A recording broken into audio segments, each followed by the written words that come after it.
예레미야 26장 그리고 27장 그리고 28장 이 세 장은 바벨론에 대해서 복종할 것에 대한 내용들이 기록이 되고 있습니다.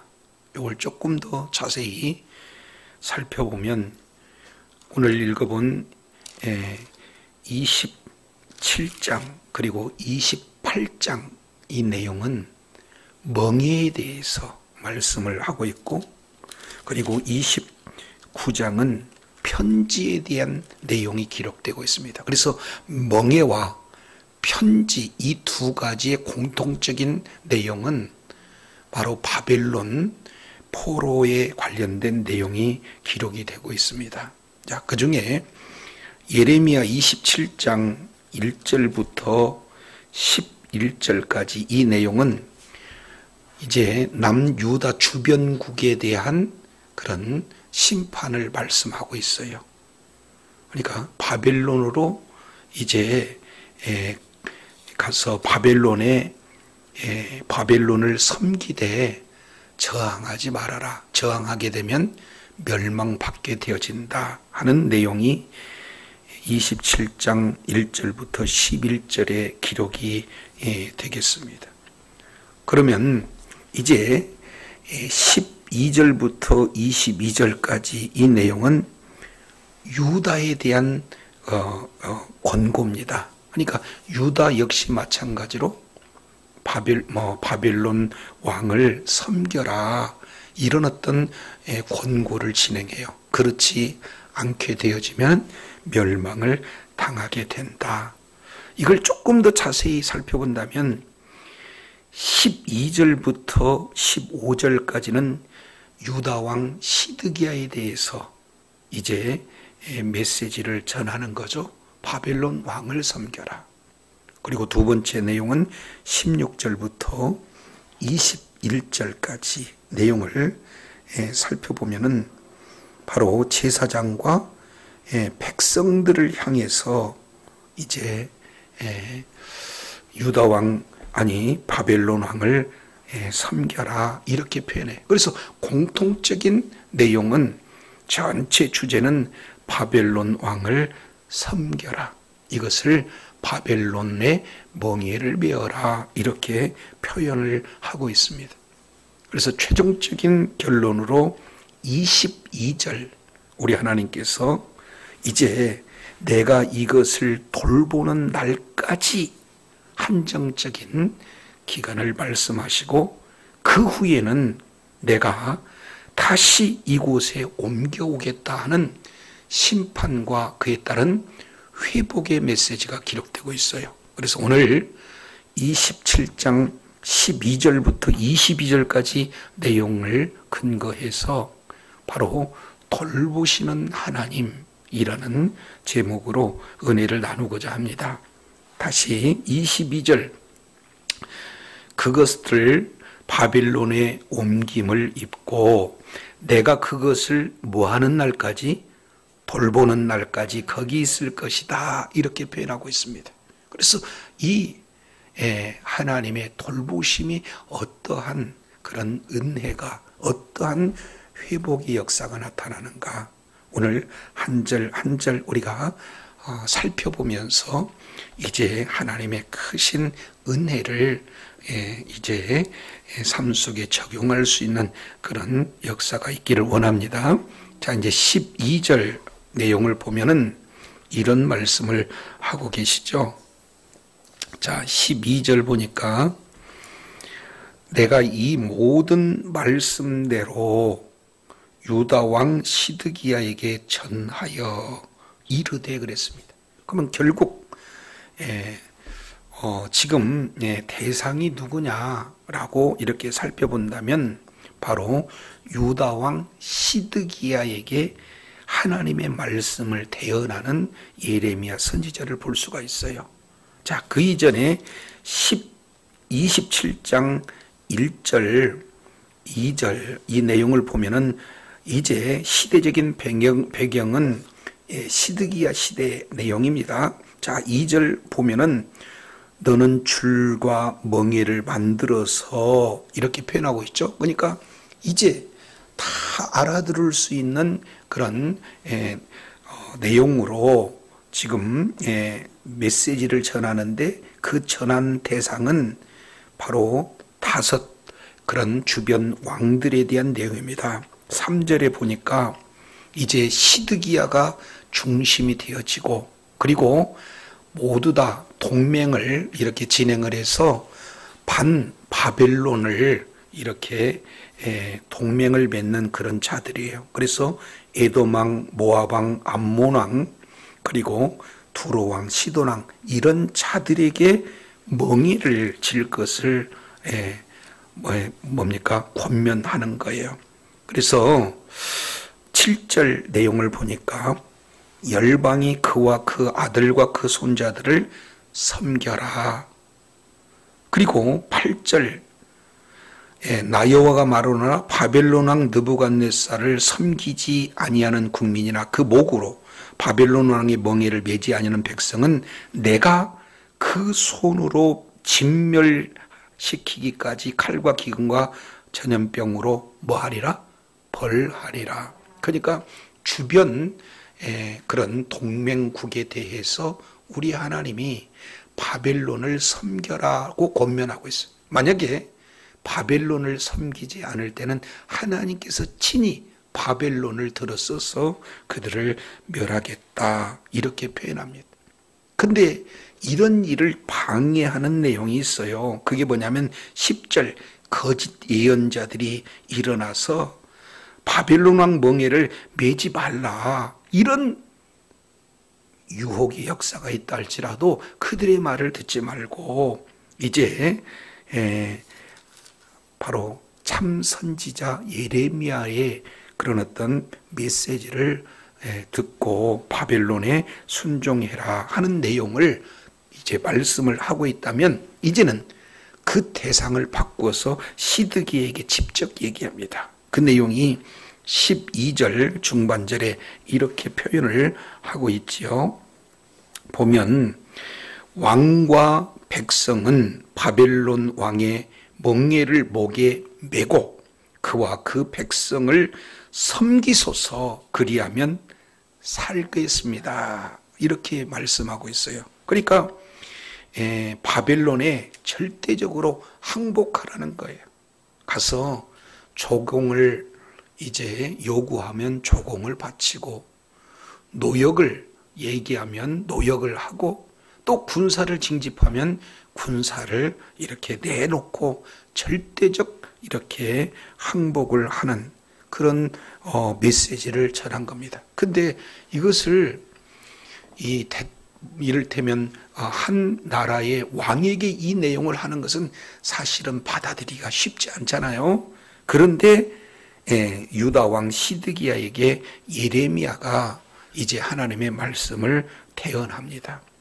그런데 이제 인간적인 그런 노력, 인간적인 아주 그런 열정, 그리고 나라에 대한 애국심, 전체적인 정치적인 고려사항, 이 모든 것을 다 종합했을 때 왕으로서 치욕스럽게 바벨론에게 무릎을 꿇는다는 것은 쉽지 않아요. 그럼에도 불구하고 바벨론 왕에게 왕으로부터 주어진 멍에를 매라 그리야 살 길이 열린다. 그런데 13절 반대로 이렇게 표현해요. 13절 어찌하여 당신과 당신의 백성이 여호와께서 바벨론 왕을 섬기지 아니하는 나라에 대해서 하신 말씀과 같이 칼과 기근과 전염병에 죽으려 하나이까. 살 길을 가르쳐 줬는데도 불구하고 왜 죽음의 길을 택하시는 것입니까? 지금 시드기야 왕에게 직접 말씀을 하고 있는 것을 보게 됩니다. 자, 그런데 왜 이런 결정을 내릴 수밖에 없을까 하는 내용을 14절에 설명을 하고 있죠. 뭐라고 표현합니까? 그러므로 당신들은 바벨론의 왕을 섬기게 되지 아니하리라 하는 선지자의 말을 듣지 마소서. 그들은 뭐 한다? 거짓 예언을 한다.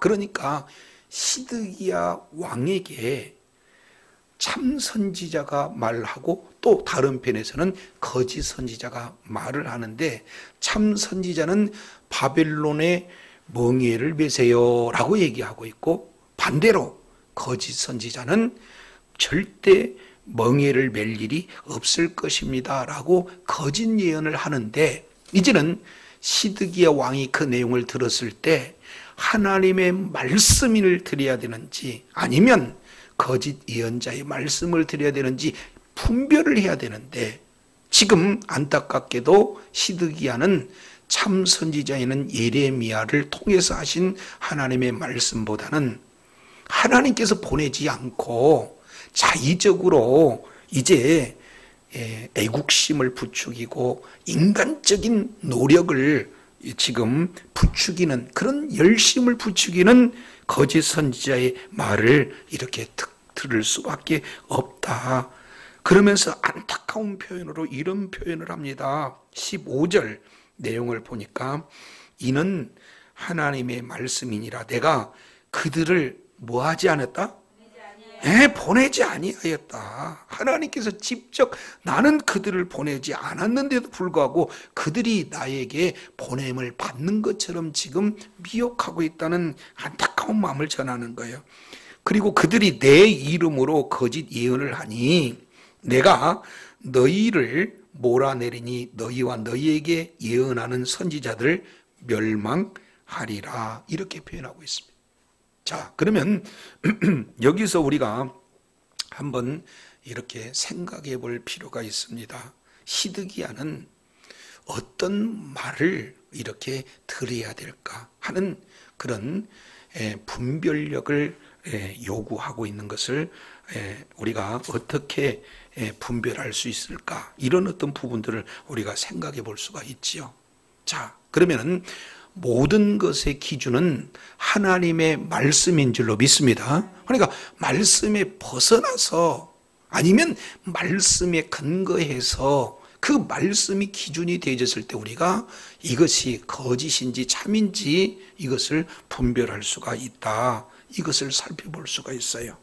그러기 위해서는 이제 우리가 모세오경을 잘 이렇게 분별해 볼 수 있는 그런 기준으로 이렇게 삼을 수가 있어요. 자, 신명기 28장 이 내용을 보면은 앞으로의 그 길을 정확하게 이렇게 표현해 주고 있는 것을 보게 됩니다. 우리 신명기 보겠습니다. 신명기 먼저 29장을 보겠습니다. 먼저 29장 30장을 보겠습니다. 신명기 30장 19절. 이것은 28장, 29장, 30장 전체 마지막 이제 결론적으로 말씀하고 있는 내용을 우리가 살펴볼 수가 있어요. 자, 이제 19절 보겠습니다. 분별에 관련된 내용입니다. 내가 오늘 천지를 불러 너희에게 증거를 삼겠다. 내가 생명과 사망 그리고 복과 저주를 네 앞에 두었다. 이렇게 얘기합니다. 그러면 우리들의 앞길에 두 길이 나와 있죠. 하나는 생명의 길, 또 하나는 사망의 길. 다른 말로 축복의 길, 저주의 길이 딱 정해져 있다 그 말이죠.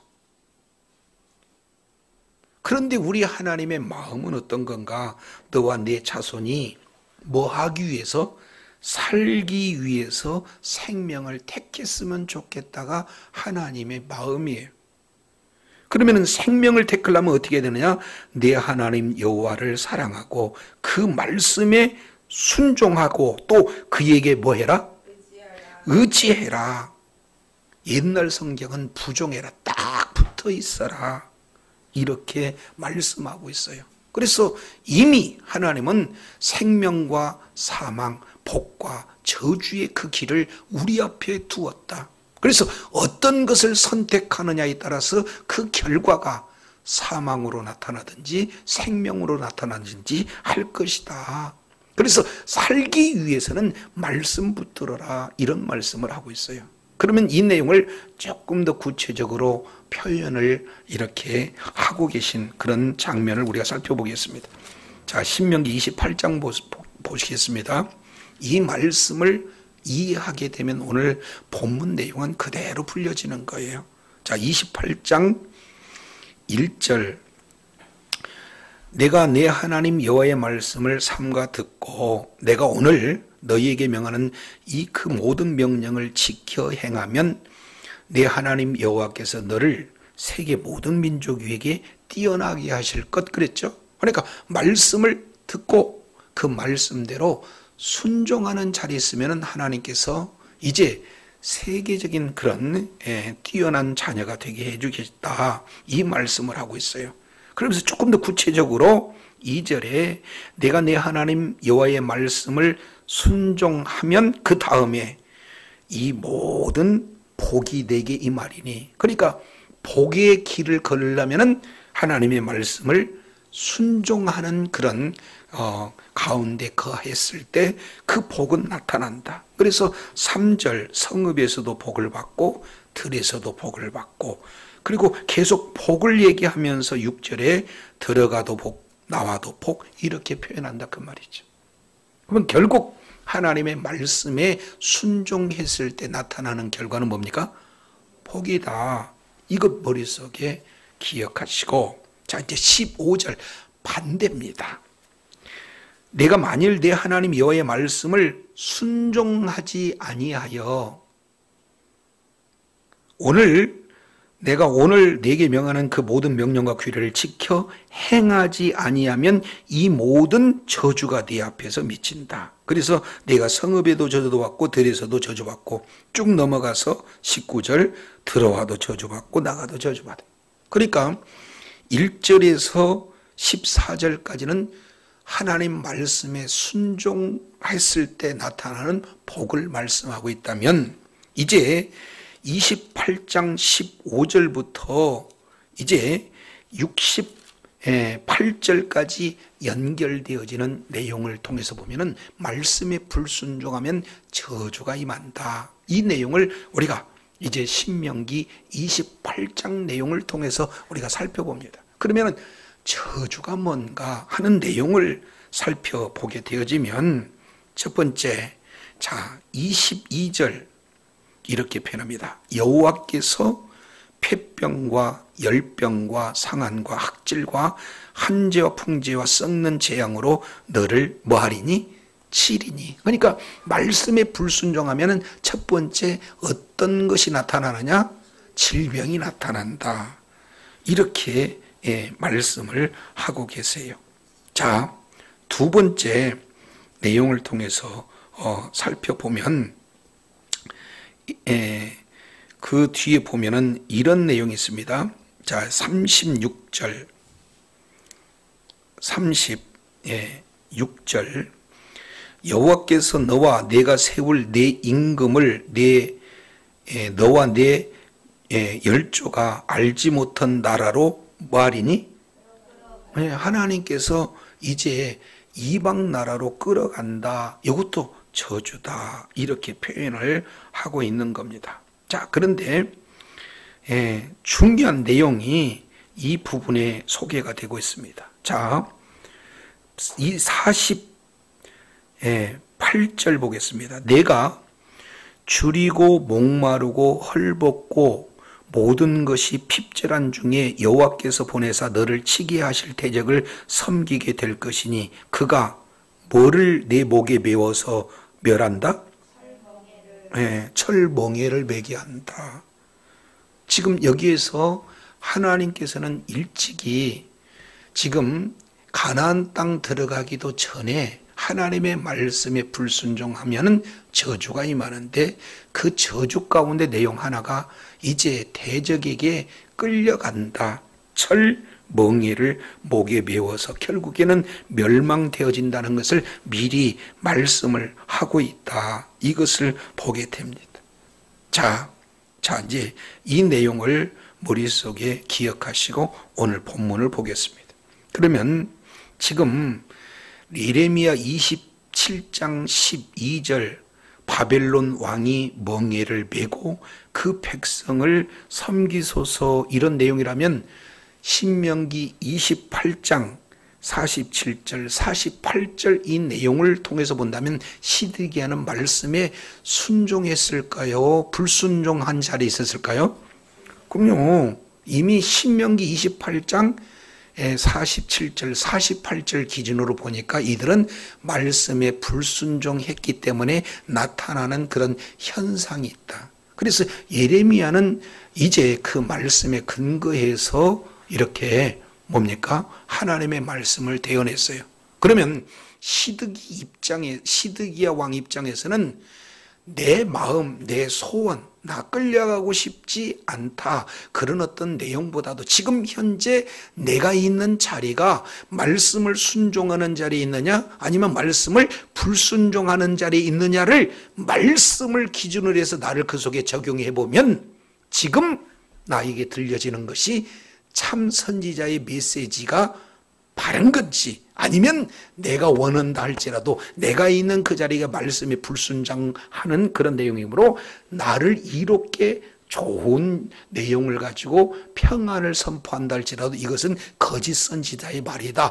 분별할 수 있는 그런 능력이 되어질 줄로 믿습니다. 그러니까 시드기야는요, 사람 말을 따라가서는 안 돼요. 이제 바로 하나님의 말씀을 따라가야지. 그런데 오늘 예레미야 선지자는 계속해서 말씀에 근거해서 그 말씀을 전했는데 불구하고 하나님의 말씀을 듣기보다는 내 마음을 시원하게 하는 내가 원하는 바 내 뜻을 이루는 그 말씀에 귀 기울임으로 말미암아 그 말로가 이제는 사망의 메시지가 아니라 뭡니까? 생명의 메시지가 아니라 사망의 그런 어떤 메시지의 그 길로 달려가게 되는 안타까움이 있어요. 그래서 12절 내용을 보니까 이렇게 해요. 자, 이제 하나님의 말씀은 결정이 되었으니 이제 최종적으로는 이제는 하나님의 말씀대로 바벨론 왕에게 멍에를 메고 그 바벨론을 왕을 섬기는 것이 실제로는 살 길이에요. 그렇기 때문에 예레미야 선지자는 이렇게 표현합니다. 그러나 이 말을 들은 왕으로서는 도저히 이 부분을 받아들일 수 없는 치욕이요 굴욕이요, 이것은 왕으로서 지도자로서 이렇게 감당할 수 없는 그런 어떤 판단이 되어지잖아요. 그런데 이런 틈을 타서 거짓 선지자가 바벨론 왕을 섬기지 않아도 됩니다, 이렇게 얘기하니까 이제 내가 있는 그 자리가 말씀에서 떠났다 할지라도 마음에 이제 나는 말씀에 불순종하면서도 복을 받고자 하는 그런 잘못된 그런 결정에 빠져 있는 것이 바로 지금 시드기야에게 주어지는 메시지다라는 사실을 우리가 보게 됩니다. 이제 신명기 28장 47절, 48절 이하의 내용을 말씀하신 하나님은 어제나 오늘이라 영원토록 동일한 말씀인 줄로 믿습니다. 그래서 우리 주님께서 이렇게 표현해요. 민수기서 23장 19절 이 내용을 통해서 우리 주님께서 말씀하시잖아요. 이제 우리 주님께서는 하나님은 사람이 아니라는 거예요. 그렇기 때문에 시건하지 않고 인생이 아니기 때문에 후회가 없다 하신 말씀을 반드시 실행하시는 분이 우리 하나님이시다. 이 내용을 말씀을 하고 있어요. 이것을 사무엘상 15장 29절 내용을 보면은 하나님은 절대적으로 말씀을 변개하지 않는다 이 말씀을 하고 계세요. 그래서 시편 33편 9절 내용을 보면은 우리 하나님의 말씀은 한번 실행하면 그대로 이루신다는 거예요. 그러니 신명기 28장의 그 말씀을 그대로 이루신다고 볼 때 지금 시드기야는 하나님의 말씀에 벗어난 자리에 있음으로 말미암아 이제 왜 바벨론 왕에게 멍에를 이렇게 받아들여야 된다는 것이 이미 선언된 메시지잖아요. 그렇기 때문에 말씀을 기준으로 해서 분별했을 때 시드기야는 누구의 말을 순종했느냐? 참 선지자 예레미야의 말을 순종해야 될 줄로 믿습니다. 저도 여러분도 마찬가지예요. 그냥 목사님을 통해서 주일 설교, 긍정적인 메시지 듣고 싶어요. 위로의 메시지를 듣고 싶어요. 소망의 메시지를 듣고 싶어요. 당연히 그렇고 싶죠. 그러나 지금 내가 어떻게 하면 하나님을 영화롭게 하고 늘 하나님께 감사하며 성령 충만함으로 하나님의 말씀에 순종하는 자리에 있는지, 아니면 하나님이 원치 않는 자리를 골라 있는지 그 말씀을 분별해 보면은 내가 소원하는 그 내용이 아니라 약속에 따른 하나님의 말씀에 그런 환경이 활짝 열리게 될 줄로 믿습니다.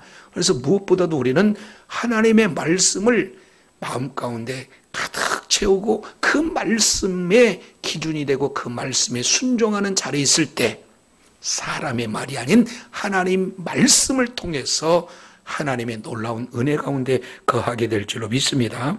자, 그런데요, 여기서 보면 놀랍습니다. 자, 16절에 보면은 화자를 바꿔요. 예레미야가 먼저 왕에게 말씀하고 있는 그 왕이 가장 받아들이기 힘든 그런 내용을 주제를 가지고 지금 표현하는 것과 똑같이 27장 16절에 보면은 또 제사장들과 모든 백성들에게 고하여 이렇게 말씀하고 있습니다. 그러면은 제사장에게 결정할 수 없는 그 핵심 메시지가 뭘까요? 그 내용은 자 16절에 보니까 이렇게 표현하고 있죠. 여호와께서 이같이 말씀하시기를, 보라, 여호와의 성전의 기구를 이제 바벨론에게서 속히 뭐하리라? 돌려오리라.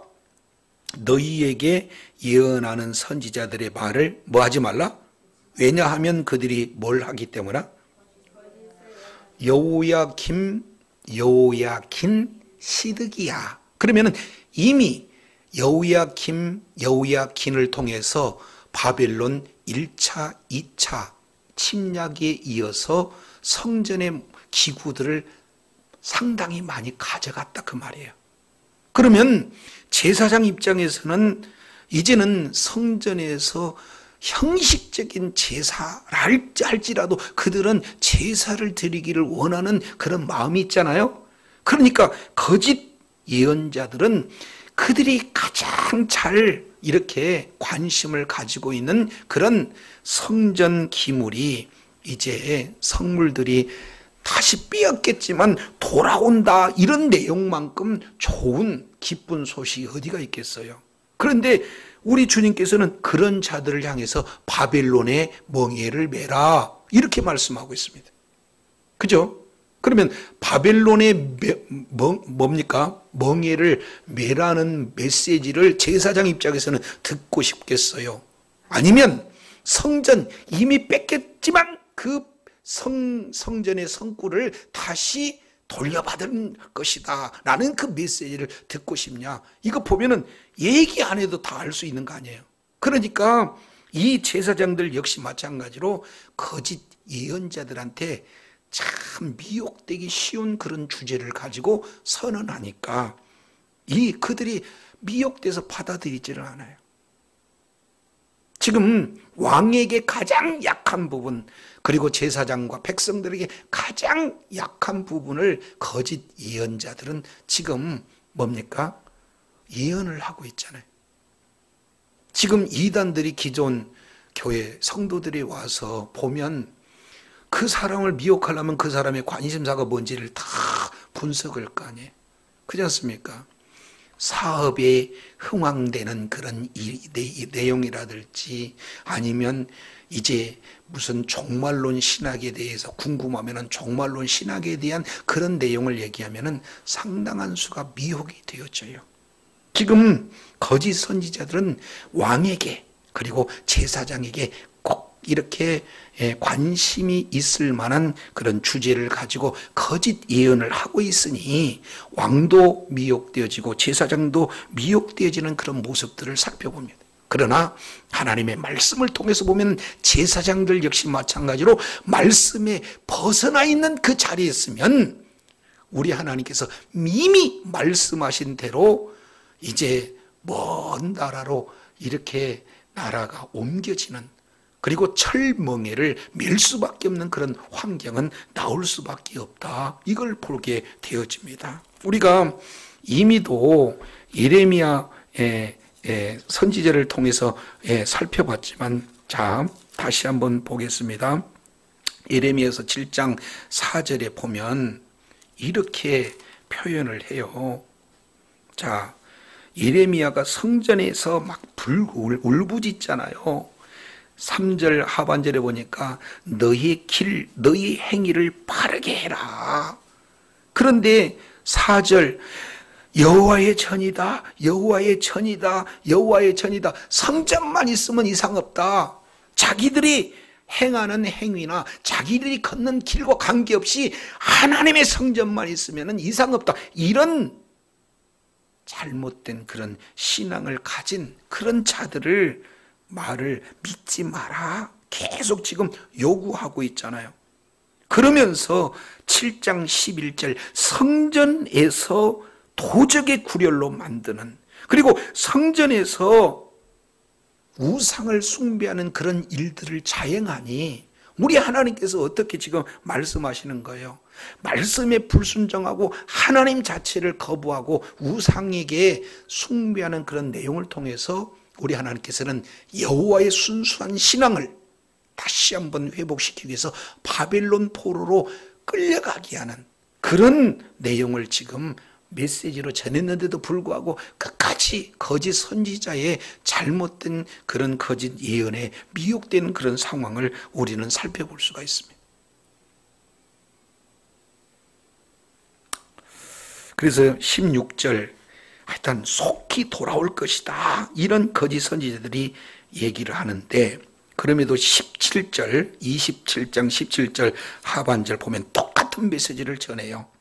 바벨론 왕을 섬기라, 그리하면 살리라, 그렇지 않으면 너희가 황무지가 될 것이다, 이런 어떤 부분들을 말씀하고 있어요. 그러면서 거짓 선지자에게 직접 조롱하는 그런 투로 지금 메시지를 이렇게 전하고 있습니다. 18절 아주 중요한 내용이 소개가 되고 있죠. 우리 한번 18절 다 같이 읽겠습니다. 시작.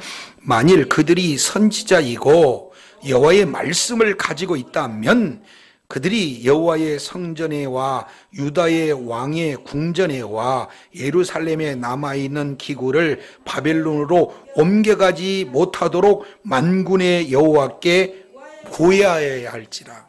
여기서 보니까 이제 지금 큰 내용으로 보면은 만약에 너희가 선지자다면은 핵심을 보면은 크게 두 가지를 지금 설명하고 있어요.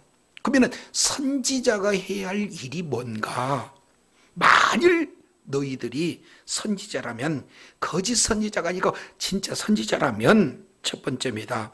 여호와의 말씀을 그들에게 있을진데, 그렇죠? 그러면은 선지자들의 가장 첫 번째 주어지는 핵심이 뭡니까?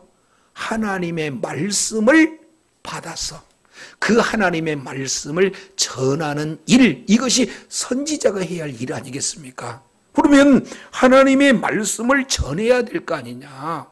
두 번째 선지자의 해야 할 일은 뭐냐? 만군의 여호와께 뭐 하는 겁니까? 구해야 하는 일입니다. 그러니까 선지자는 백성들로 하여금 하나님의 말씀을 듣게 하는 그런 일을, 가르치는 일을, 선포하는 일을 먼저 해야 되겠고, 그리고 한 영혼이라도 하나님의 말씀에 바로 설 수 있도록 그 하나님의 백성들을 위해서 기도하는 그런 사명. 그래서 말씀을 전하는 사명, 또 하나는 뭡니까? 기도하는 사명이 있어야 되지 않겠느냐. 그러면 이미 참 선지자면은 이미도 많은 성물이 바벨론으로 옮겨졌을 것 같으면 또 지금 옮겨져 가야 할 상황이니 하나님 앞에 기도해서 지금 일부라도 남아있는 이 내용이 옮겨지지 않게 해달라고 기도하는 것이 낫지, 지금 옮겨질 상황에 놓여 있는데도 불구하고 거짓으로 옮겨졌던 것을 다시 속히 돌아오게 할 것이다 라고 이렇게 예언하는 것은 선지자로서는 할 수 있는 일이 아니다. 이것을 정확하게 지금 규명하고 있습니다. 여기서 이제 우리가 조금 더 생각해 볼 수 있는 그런 내용은 이제 두 가지 핵심 내용. 하나는 말씀을 전하는, 또는 이제 백성들을 위해서 기도하는 일. 이 내용을 큰 두 가지의 축을 놓고 봅니다. 신약 시대에는 선지자는 없지만 초창기 사도들이 여러 가지 다양한 많은 일들을 진행하는데 가장 본질을 사도행전 6장 4절에 보니까 구제하는 일도 중요하지만 구제하는 일은 집사를 세워서 그들로 담당하게 하고 우리는 본질로 들어가자. 그 본질 핵심 두 가지가 뭡니까? 그럼요, 말씀을 전하는 것과 기도하는 일에 전무하리라 이렇게 말하고 있잖아요.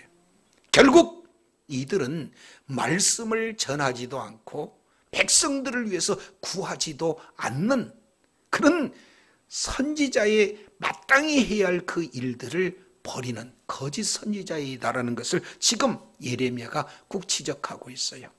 다윗도 그랬고 특히 사무엘의 경우는 말씀이 희귀하던 그 시대에 하나님의 말씀을 받아서 하나님의 말씀을 전했던 선지자가 바로 사무엘입니다. 그리고 마지막 그 결단은 뭡니까? 내가 백성들을 위해서 기도하는 일을 쉬는 죄를 범치 아니하겠다, 이런 결단을 내리잖아요. 그래서 약속의 말씀 붙들고 또 하나님의 이제 백성들이 하나님의 말씀에 순종하고 하는 생명의 길을 갈 수 있도록 백성을 위해서 기도하는 그 일은 선지자 그리고 사도, 오늘날 우리에게도 동일하게 필요한 그런 내용인 줄로 믿습니다. 그래서 오늘 예레미야 선지자가 조롱토로 그들에게 말하고 있지만 그 속에서 우리에게 주어진 그런 핵심적인 두 가지 내용을 우리가 살펴볼 수가 있어요. 자, 그런데 이 내용을 우리가 조금 더 구체적으로 살펴본다면 19절 보겠습니다. 19절, 20절 우리 다 같이 한번 읽어볼까요? 19절, 20절 시작. 만군의 여호와께서 기둥들과 큰 대야와 받침들과 이 성에 남아있는 기구에 대하여 이같이 말씀하시나니 이것은 바벨론 왕 느부갓네살이 유다 왕 여호야김의 아들 여고니아와 유다와 예루살렘의 모든 귀인을 예루살렘에서 바벨론으로 사로잡아 옮길 때에 가지가지 아니하였던 것이라. 그러면은 여호야긴 시대에 이미 가져가고 남은 내용들은 또 우리 주님께서 옮겨버리겠다 그 말이에요. 그러면 가져간 것은 다니엘서 5장 내용을 통해서 보니까 이제 벨사살 왕 때 기병을 가지고 술잔 만들어 버리잖아요. 그죠? 그러니까 아직은 옮겨지지 않은 것은 보니까 기둥들 큰 겁니다. 높바다 큰 겁니다. 받침들, 기둥들 이거 다 큰 거예요. 이런 것을 우리 하나님께서 옮기시겠다 지금 말씀하고 있는 거예요. 자, 이 내용도 우리가 한 군데 살펴보도록 하겠습니다. 열왕기상 9장 보겠습니다. 열왕기상 9장. 지금 열왕기상 8장은 성전을 짓고 그리고 성전을 짓고 난 이후에 지금 솔로몬이 하나님 앞에 간절히 기도하는 그런 내용들을 살펴볼 수가 있습니다. 그래서 구체적인 그 내용은 이제 칠중청원 기도다 해가지고 7가지 핵심 내용을 말씀하고 있어요. 자, 열왕기상 8장 31절 보겠습니다. 만일 이웃에게 범죄하면 이제 성전에 와서 기도할 때 하나님 들어주세요 하는 내용입니다. 자, 두 번째 내용을 통해서 보면은 3절에 보니까 주께 범죄해서 적국에 패하게 되거든 하나님 우리의 기도를 들어주세요 하는 내용이에요. 세 번째는 35절 하나님 범죄해서 비가 내리지 않으면 성전에 와서 기도했을 때 들어주세요. 네 번째 37절 적국이 중반절에 보면 적국이 와서 성읍을 에워싸거든 하나님 38절에 한 사람이라도 이 전을 향해서 기도하면 들어주세요 이렇게 말씀을 하고 있습니다. 자, 이제 7번째입니다. 46절 잘 보세요. 범죄치 아니하는 사람은 없사오니 그들이 주께 범죄함으로 주께서 그들에게 진노하사 그들을 적국에 붙이시면 적국이 그들을 사로잡아 원군을 물어나고 적국의 땅으로 끌어간 후에 48절 이제 성전을 향해서 기도하면 우리 하나님 들어주세요.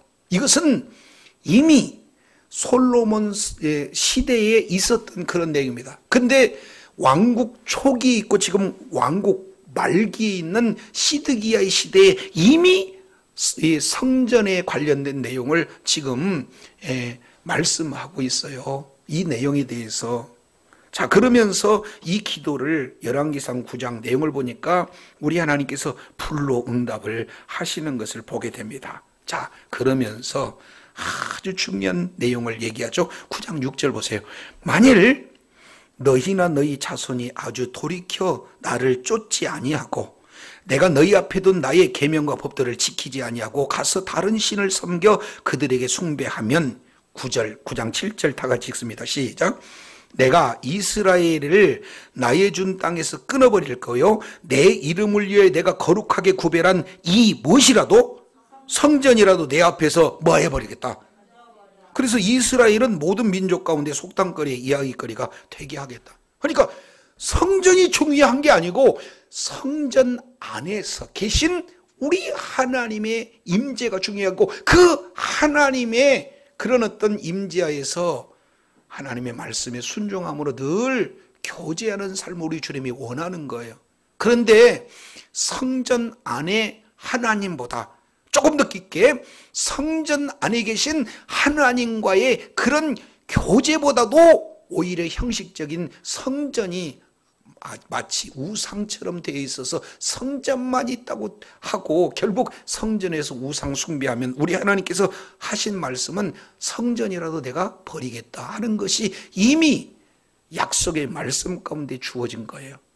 그럼에도 불구하고 왕과 제사장과 모든 백성들은 하나님의 말씀에 벗어나고 우상을 숭배하는 그런 자리이기 때문에 당연히 말씀대로 이제 먼 나라로 포로로 끌려가야 된다는 것을 이미 말씀을 이렇게 통해서 우리가 분별해 볼 수가 있게 되는 겁니다. 그러면 하나님은 한 번 하신 말씀 그대로 이루시잖아요. 자, 그런데 지금 이 내용을 통해서 우리가 살펴보면은 이제 성전이라도 우리 하나님께서는 뭐 해버려요? 옮기시겠다는 거. 이거 아주 무서운 내용이 소개가 되고 있어요. 그런 오늘날 우리 교회의 이 부분들을 그러면 어떻게 적용해 볼 수가 있는가? 자, 계시록 보겠습니다. 계시록 2장 5절 내용을 보면은 그러므로 너희가 어디서 떨어진 것을 생각하고 회개하여 처음 행위를 가지라. 그리하지 아니하고 회개하지 않으면은 내가 내게 가서 뭘 옮겨버리겠다? 촛대를 옮겨버리겠다. 이렇게 말씀하고 있어요. 자, 2장 16절에 보니까 그러므로 회개하라. 그렇지 않으면 내가 내게 속히 가서 내 입의 검으로 뭐하리라? 싸우리라.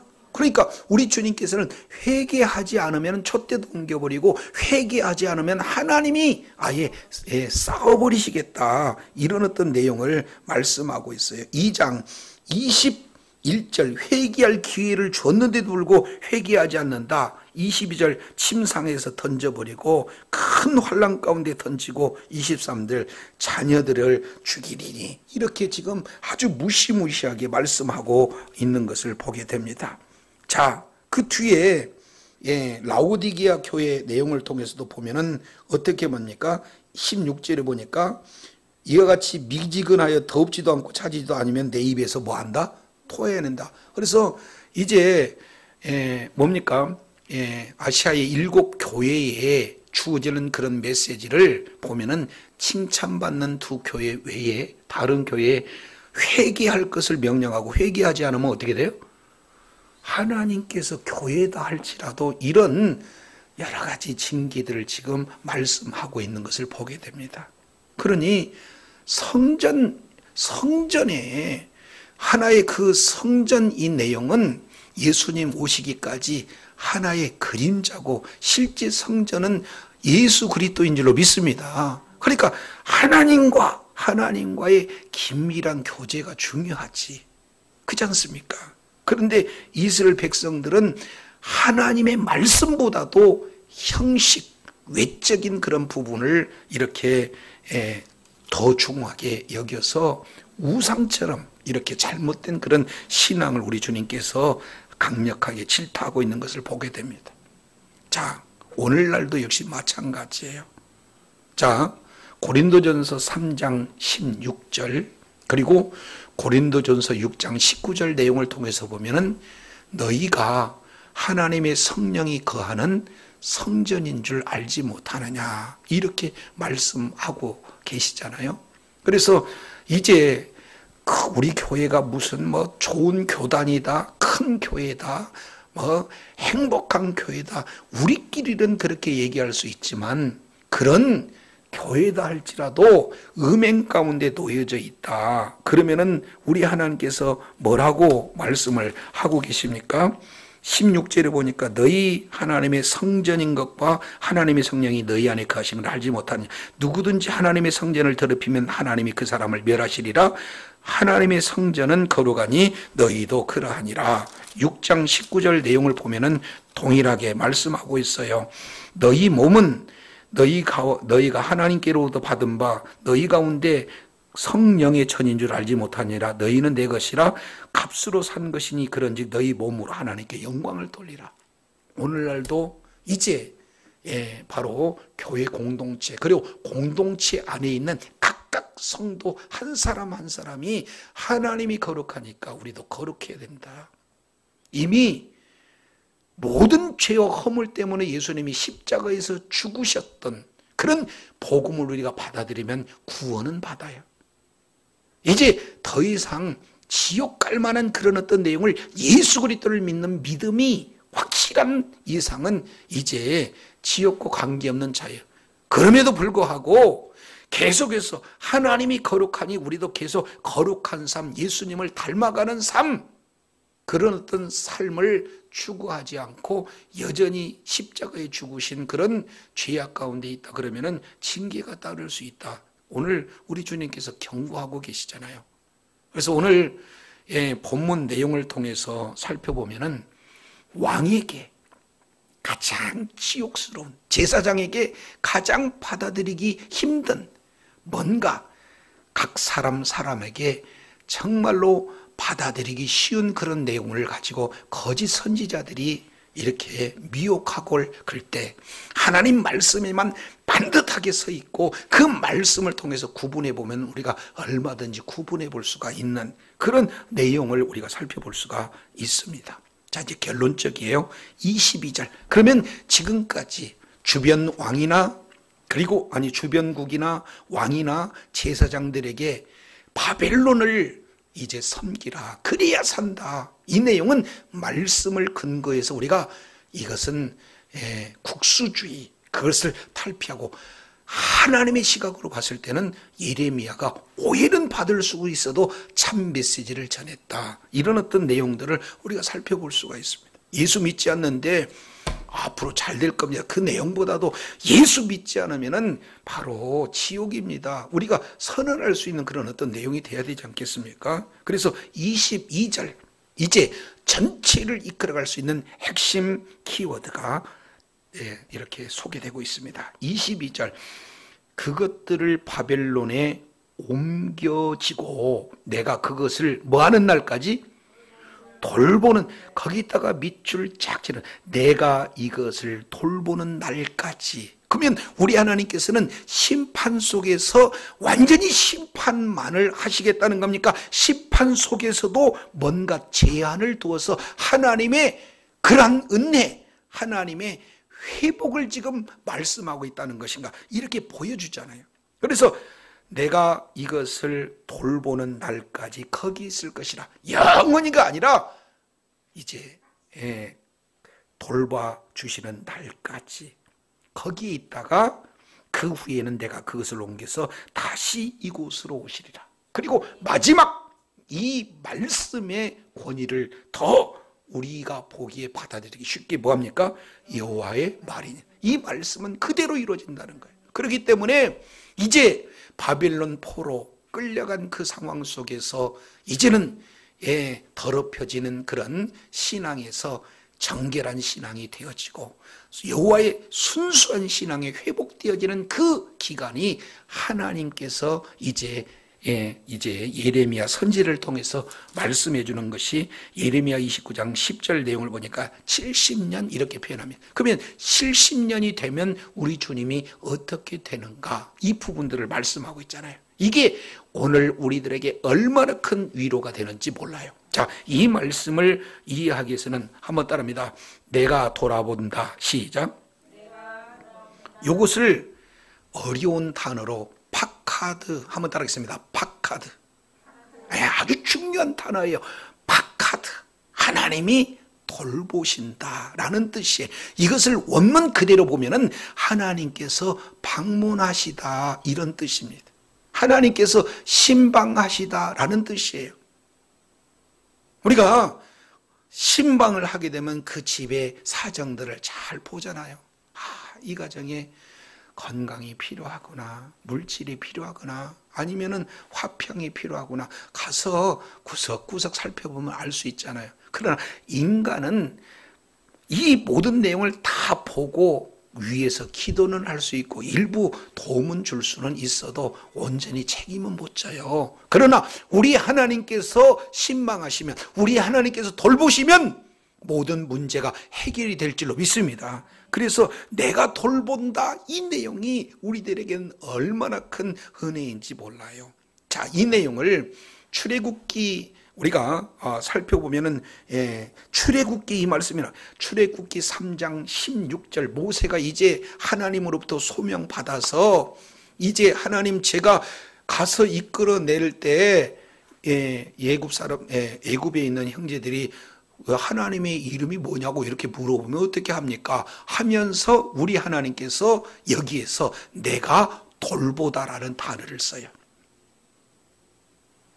창세기 15장 횃불 언약 속에 숨겨져 있는 것은 아브라함에게 이제 너희 후손이 이제 이방 땅에 가서 약 400년 동안 이제 종노릇 하다가 그 4대 만에 돌아오리라 하는 한정적인 그 기간, 하나님이 원하시는 그 기간, 때가 딱 됐어요. 때가 됐을 때 우리 하나님께서 이제 친히 돌아보신 그 내용은 그 속에서 형편처지를 아시는 주님께서 이스라엘 백성들을 끌어내는, 구원해내는 한 단어가 파카드, 내가 돌아보겠다라는 뜻입니다.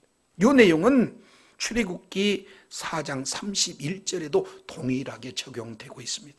아주 중요한 단어죠. 그런데 출애굽을 하시기 위해서 우리 하나님께서 내가 돌보겠다라는 그 단어를 지금 어디서 쓰고 있느냐? 지금 여기 예레미야 27장 22절에 쓰고 있어요.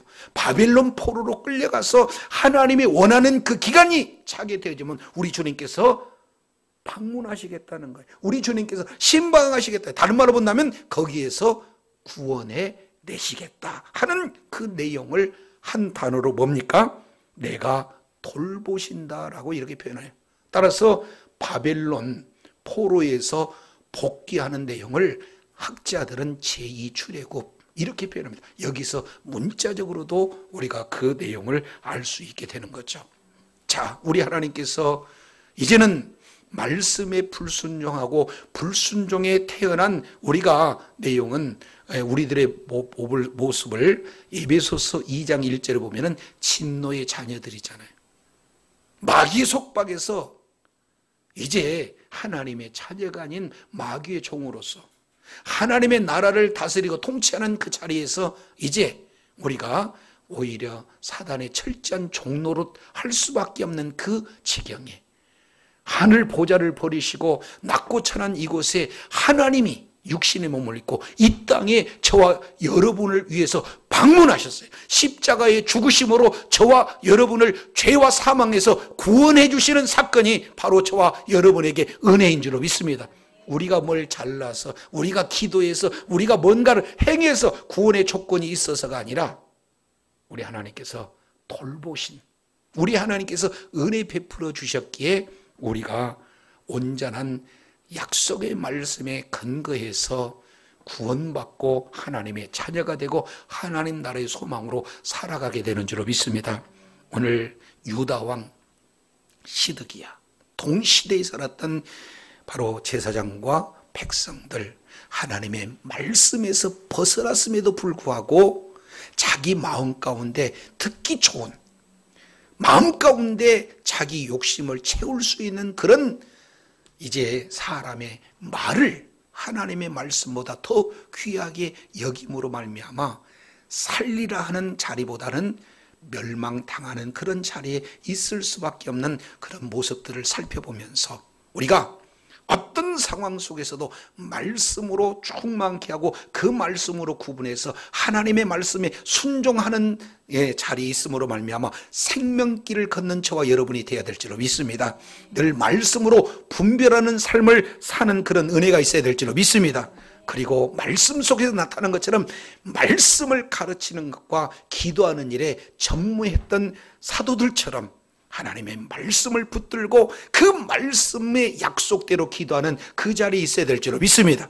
그리고 끝으로 우리 하나님의 그 권고하심, 돌보심 이 내용이 우리들에게 적용되어서 이제 오늘 또 예수 그리스도의 생명을 가지고 하나님 나라의 주역으로 살아갈 수 있는 은혜를 베풀어 주셨다면 그 사명 잘 감당해서 있는 그곳에 주의 나라 확장하는 일에 존귀하게 쓰임받고 오직 우리 하나님께 영광 돌리는 하나님의 마음을 흐뭇하게 하고 하나님 앞에 영광 돌리는 복된 삶이 되어야 될 줄로 믿습니다.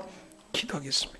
거룩하시고 자비로우신 신실하신 아버지 하나님 감사합니다. 오늘 또 말씀을 통해서 살펴보았더니 예레미야의 그런 아버지 하나님 메시지를 이제 하나님의 말씀에 근거해서 받아들이는 것이 아니라 이제는 거짓 예언자의 그러한 괴계를 받아들일 수밖에 없었던 것은 그들의 중심 가운데 분별할 만한 하나님의 말씀이 없었고 그리고 자기 욕심을 채우려는 그런 어리석은 자리에 있음으로 말미암아 오히려 생명의 길보다는 사망의 길을 택할 수밖에 없는 어리석은 모습을 살펴보면서 우리가 그런 자리에 있었다는 사실을 다시 한번 생각해 봅니다. 거룩하신 하나님, 그럼에도 불구하고 우리 하나님께서 권고하심, 친히 방문하셔서 친히 신방하셔서 예수 그리스도의 십자가의 보혈과 이제 아버지 하나님의 부활의 사건을 통해서 하나님 이제 자녀로 세워주시고 아버지 하나님 나라의 산소망을 갖고 살아갈 수 있도록 은혜 베풀어 주셨사온즉 날마다 삶의 현장 속에서 주님의 관심과 주님의 아버지의 하나님 명령인 주의 나라 확장하는 일에 존귀하게 쓰임받을 뿐만 아니라 이 모든 내용으로 주님 앞에 영광 돌리는 복된 은혜 가운데 거하게 하여 주시옵소서.